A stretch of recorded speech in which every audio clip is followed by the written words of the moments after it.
Good morning. মই আজি ৰাতিপুৱা ভাত পানী বনাই আছো। তাৰপিছত চব্জি বনা নাই, চব্জি বনামহে। কি আছে, আলু আছে, ৰঙালাও আছে, কি আছে চাই লওঁ। তাৰপিছত আজি মাছ মাংস কিনা নাই, কি আছে মানে সুদাকে বনাম। কেনেকে সুদা চব্জি বনাব লাগে আপোনালোকে লাষ্টলৈকে চাই থাকিব, মই দেখাই আছো।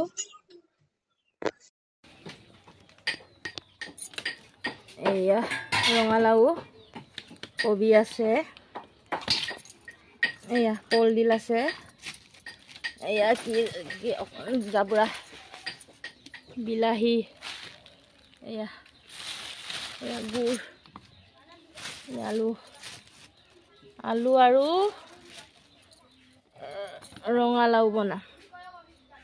এয়া এইকণে বনাম আৰু কিবা হ'লেও এইকণে বনাম আৰু এই আলু আৰু ৰঙালাও কেনেকৈ বনাই সুদা হ'লেও আপোনালোকে শেষলৈকে চাই থাকিব। এয়া কাটিলোঁ, এয়া আলু, এয়া ৰঙালাও, এয়া নহৰু, পিঁয়াজ কটম হ'ল।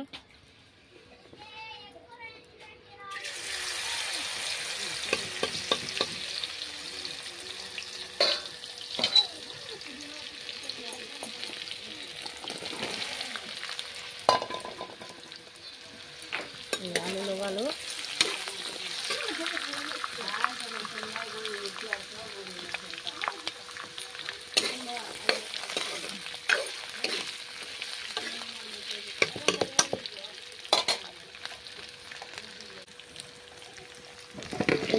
ৰঙালাও লগালো,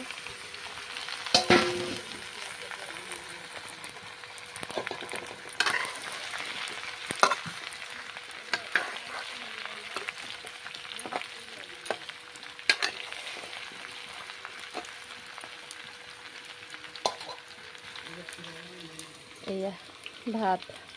কিন্তু মানে কুকাৰটো বেয়া হৈছিলে, কুকাৰটো বেয়া হ'লেও এনেকৈ মানে কুকাৰটো মানে বনাব পাৰিগে জুইতো। এয়া ভাত।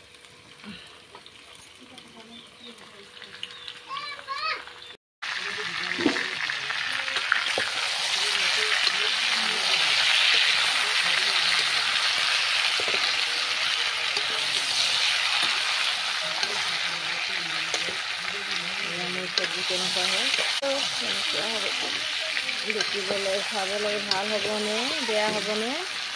সুদা আলু আৰু ৰঙালাও আৰু কিবা লগাম, বিলাহী, পানী অলপমান লগাই লওঁ।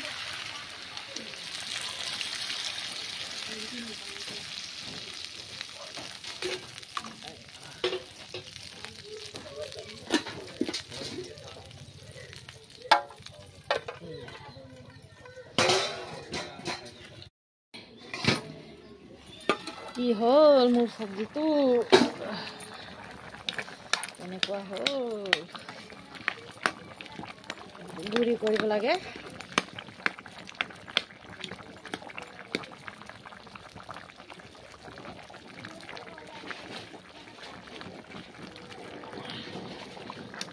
ভাঙি দিছোঁ মই।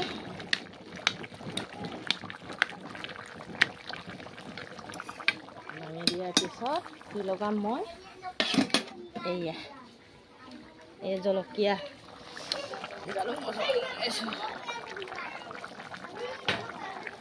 আৰু মই এয়া এইটো কমেণ্টত কৈ দিছিলে, আপোনালোকে কৈ দিছিলে মোক, এই মিচিঙত বাংক বুলি কয়, অসমীয়াত তিতা বেকুলি, কি বুলি কৈছিলে, তিতা বেকুলি নে কি কৈছে। বিলাহী নলগাওঁ আৰু এইটো বেছি ভাল।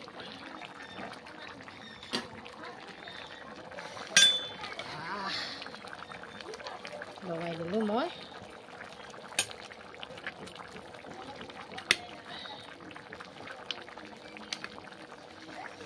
কেনেকুৱা হ'ল মোৰ সুদা চব্জি, কেনেকুৱা হ'ল, খাবলৈ কেনেকুৱা লাগিব আপোনালোকক কৈ দিম, টেষ্ট কৰি চাম মই।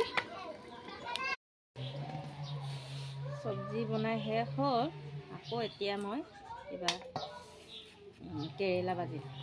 সুদা চব্জি বনালেও মানে লগত ভাজি থাকিলে খাবলৈ ভাল আৰু এয়া কেৰেলা আমাৰ বাৰীত লাগি আছে, ডাঙৰ ডাঙৰ কেৰেলা লাগি আছে, বহুত ডাঙৰ ডাঙৰ কেৰেলা লাগি আছে।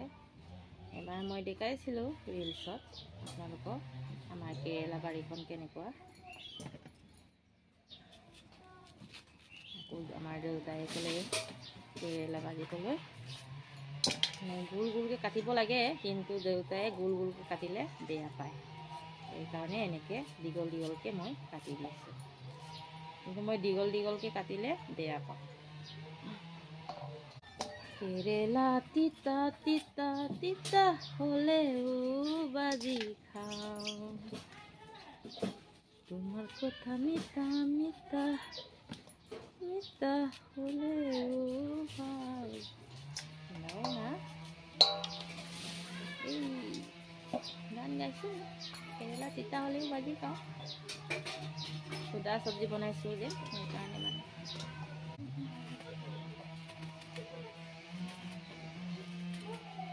কাম বাই কাম আৰু কাম কৰি শেষ নহয় আৰু বোৱাৰী নহয়। ভাত পানী বনাই আকৌ পূৰা কাপোৰ কানি ধুব লাগে, ল'ৰা ছোৱালীৰ কাৰণে আকৌ পূৰা মেচিন চিলাব লাগে, কাপোৰ চিলাব লাগে। কি কৰিম, জীৱনটো এনেকেই এদিন দুদিনকৈ জীয়াই থাকোঁতে আৰু কটাব লাগিব আৰু উপায়টো নাই। আৰু মই এটা কথা ক'ব বিচাৰিছোঁ, অসমবাসী ৰাইজক 11 তাৰিখৰ পৰা আমাৰ দখৰাখানাত পাত বিহু চলিব। মই দখৰাখানাৰ ছোৱালী হয়, তাত চবেই যাব লাগে। মানে অসমৰ ভিতৰত মানে ক'তো পাত বিহু নেপাতে, দখৰাখানাতে পাতে। এনেই আৰু কিবা গাঁৱে গাঁৱে পাতে, কি আছিলে বহাগী বিদায় বুলি, কিন্তু পাত বিহু ক'তো নেপাতে, দখৰাখানাতে পাতে। 11 তাৰিখৰ পৰা আৰম্ভ হ'ব, চবেই চাবলৈ যাব লাগে। কাটা শেষ, দীঘলকৈ কাটিছোঁ আমাৰ দেউতাৰ কাৰণে, আমাৰ কাৰণে গোল গোলকৈ কাটিছোঁ। ভাজি লওঁ। এইয়া তেল একদম নিজৰ আমাৰ লোকেল তেল হয়। বৰাই কৰাটো শেষ হ'ল, অলপমান আছে আৰু এয়া তেল লগাম। তেল মানে কেৰেলাত বেছিকৈ লগাব লাগে। তেল লগালোঁ, অলপমান বেছিকৈ লগাই দিছোঁ আৰু তেল কম হ'লে মানে কেৰেলাত তিতা হয়। বেছিকৈ লগাই দিলোঁ।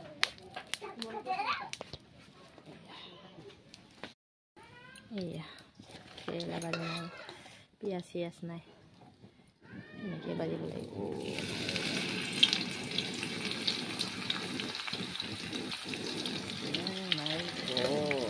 ইমান ভয় লাগে মোৰ।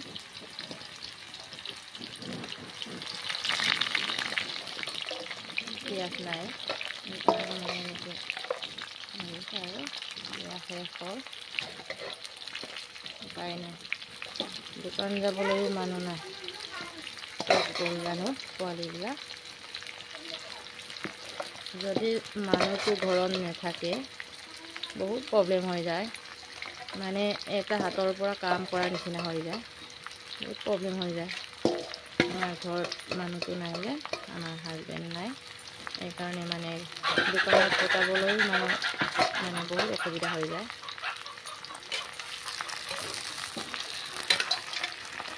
যদি মাইকী মতাই লগত নাথাকে, এটা হাতৰ পৰা মানে কাম কৰাৰ নিচিনা হৈ যায়। এটা হাতেৰে কাম কৰিলেতো কিমান কষ্ট হয় ন, আকৌ দুটা হাতেৰে কাম কৰিলে কিমান মানে ভাল লাগে, শান্তি হয়। সেইকাৰণে মই ঘৰত মানুহটো নথকাৰ কাৰণে বহুত অশান্তি পাইছোঁ।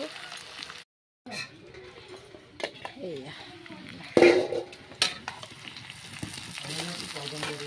বেছি ডাঙৰ ডাঙৰ কাটিলোঁ।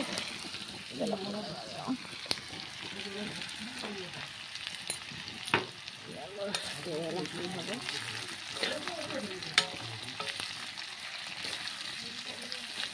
জলকীয়া লগালোঁ, নহৰু আৰু হালধি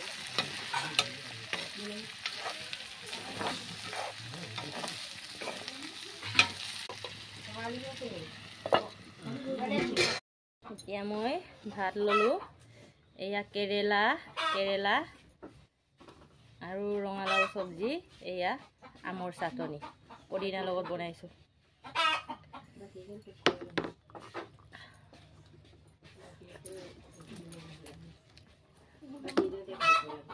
আৰু কোনে কোনে কেৰেলা বেছি ভাল পায় কমেণ্টত জনাব। মই তিতা বস্তু বহুত ভাল পাওঁ। আম ওলালে আৰু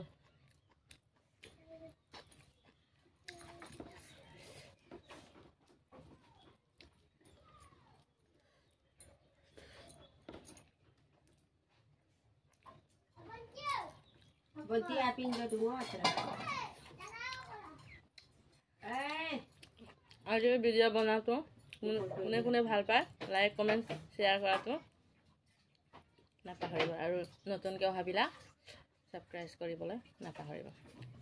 বাই।